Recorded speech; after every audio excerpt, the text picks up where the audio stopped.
Gue suka cerita. Cerita apa aja? Dari mana aja? Dalam bentuk apa aja? Kalian suka cerita juga? Then come right in. Cause that's what Turi Kata Oge is all about.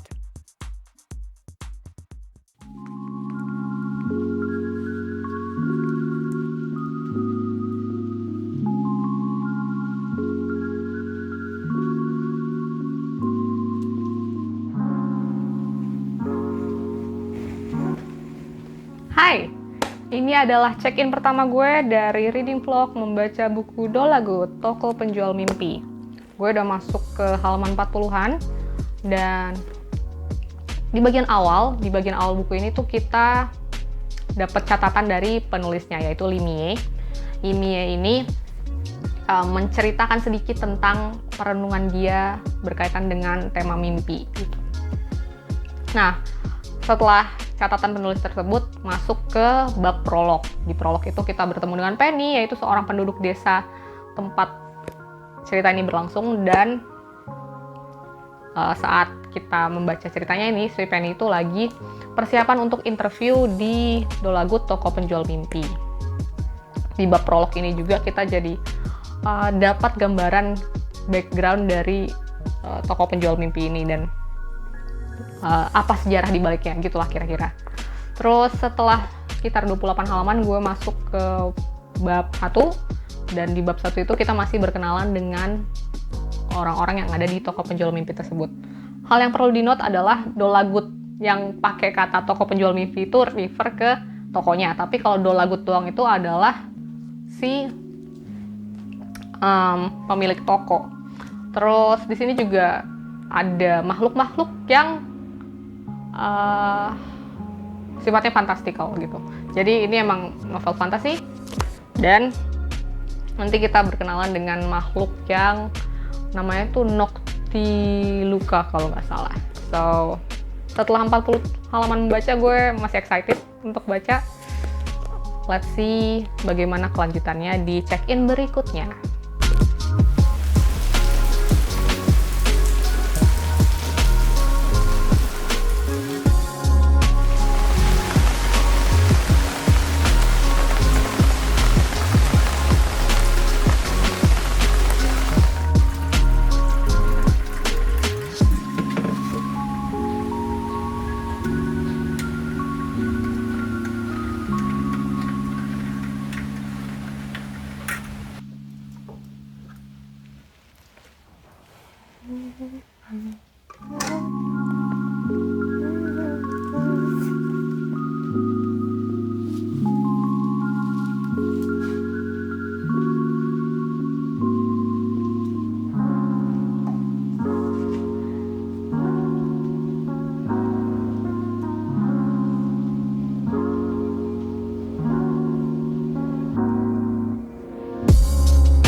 Hai, ini adalah check-in kedua dari vlog membaca Dolagut, Toko Penjual Mimpi.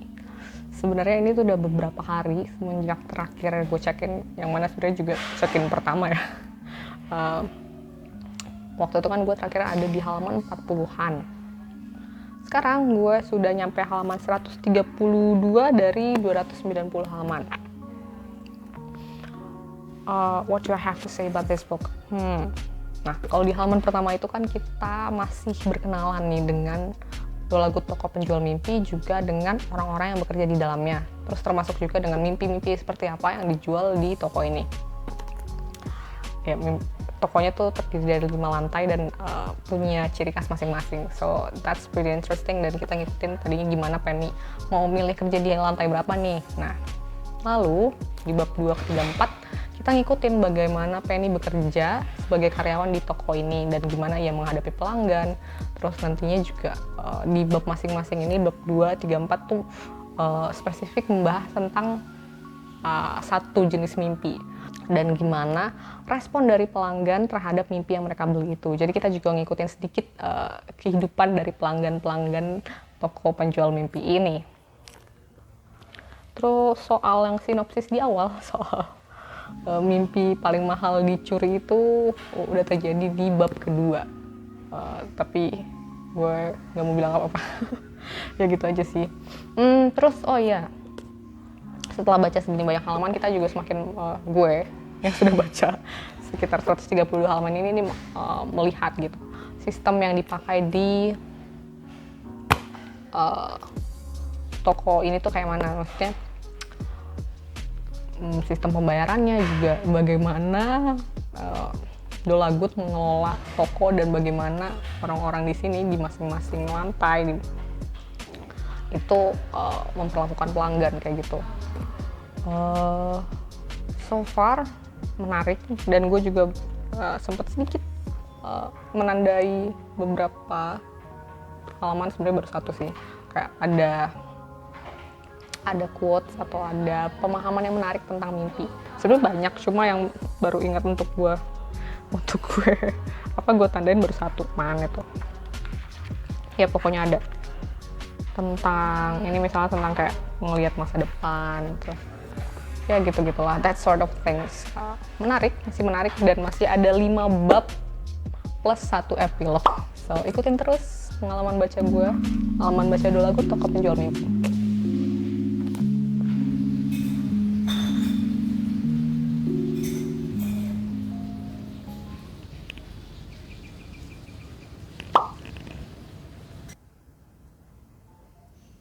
Hai.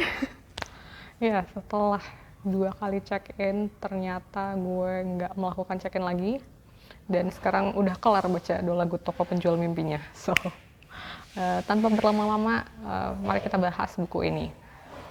So, Dolagut Toko Penjual Mimpi karya Limie, seperti yang sudah pernah gue ceritakan sedikit di bagian awal, bahwa buku ini berlatar di sebuah tempat yang hanya bisa dikunjungi oleh manusia dan hewan ketika mereka sedang tertidur.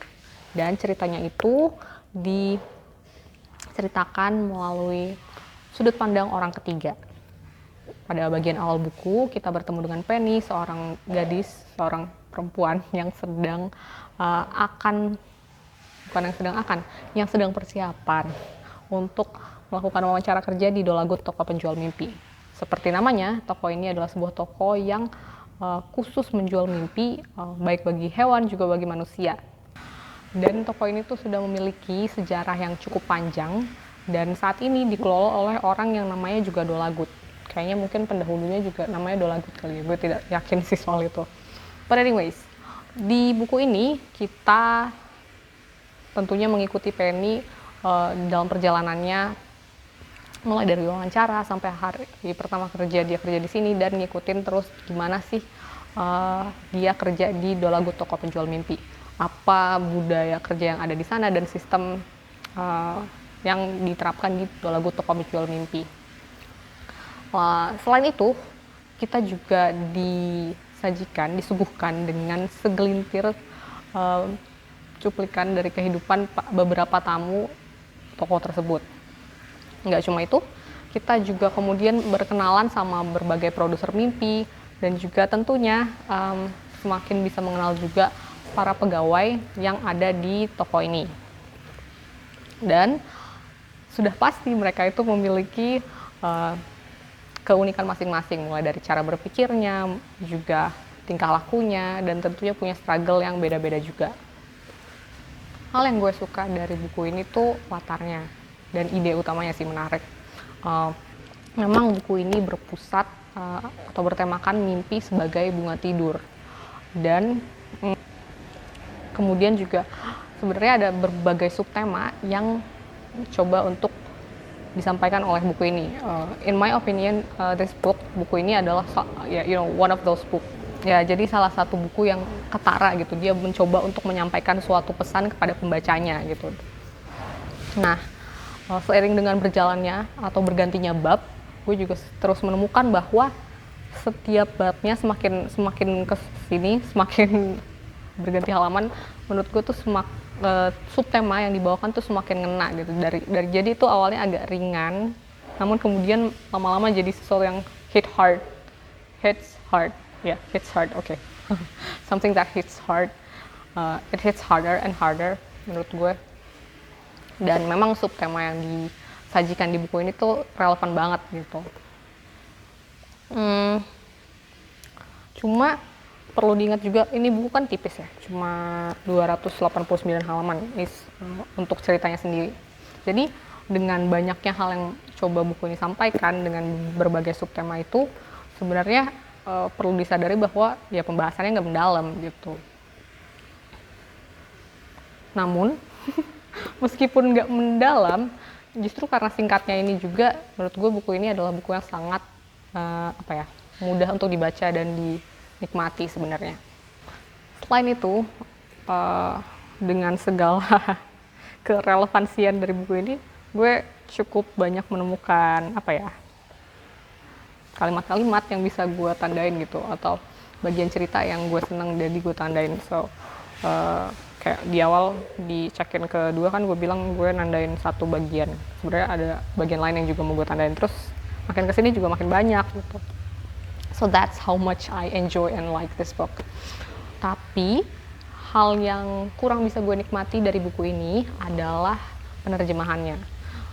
Ya, gue pribadi memang tidak terlalu paham sebenarnya dengan struktur bahasa Korea, tapi menurut gue di sini di dalam terjemahan bahasa Indonesia ini ada penempatan kata-kata yang seharusnya masih bisa diutak-atik gitu. Jadi pembaca bisa lebih enak memahami kalimatnya.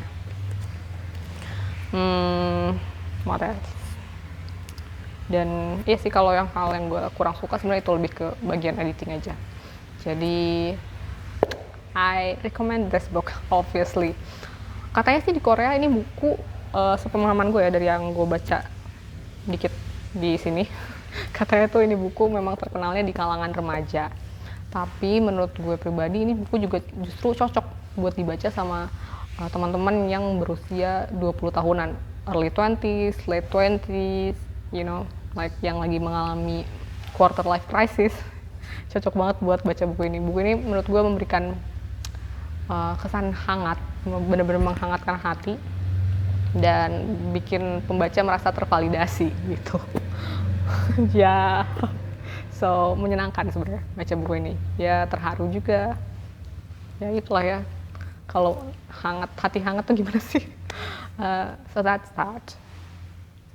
Tapi ngomong-ngomong, karena gue udah baca buku yang menghangatkan kayak gini, gue jadi pengen baca buku yang memvalidasi lagi.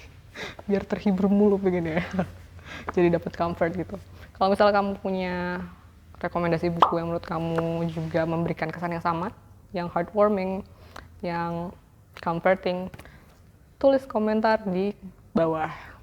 Oh, ngomong-ngomong, satu hal yang mau gue kasih tahu lagi tentang buku ini. Di buku ini tuh setiap kali beli, ya kalau kamu beli buku ini pasti bakal dapat pembatas buku gitu.